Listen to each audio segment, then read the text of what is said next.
Ukrainian President Volodymyr Zelensky says he will send his defense minister to peace talks in Istanbul, but made it clear he doesn't believe Russia is serious about ending the war.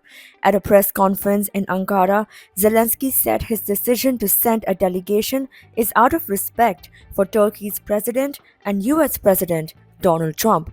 The talks between Ukrainian and Russian teams are scheduled to take place in Istanbul, but Zelensky had earlier challenged Russian President Vladimir Putin to attend in person. Putin did not show up. Zelensky responded sharply, accusing the Kremlin of sending stand in props instead of real negotiators. Russia's foreign ministry hit back, calling Zelensky a clown and a loser.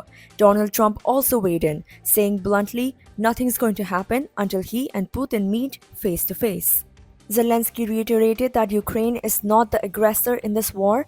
He said his country has made numerous diplomatic efforts and is still willing to accept an unconditional ceasefire if Russia agrees. But, he added, a ceasefire can't be imposed by only one side.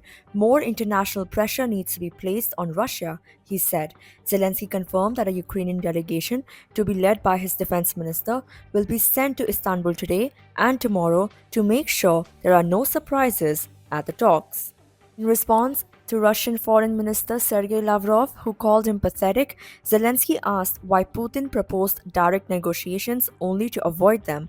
He does not want a ceasefire, Zelensky said. He emphasized that if Putin is serious and ready for talks without preconditions, let's meet. Zelensky noted Trump's interest in joining the talks, saying that gesture reflects good political will.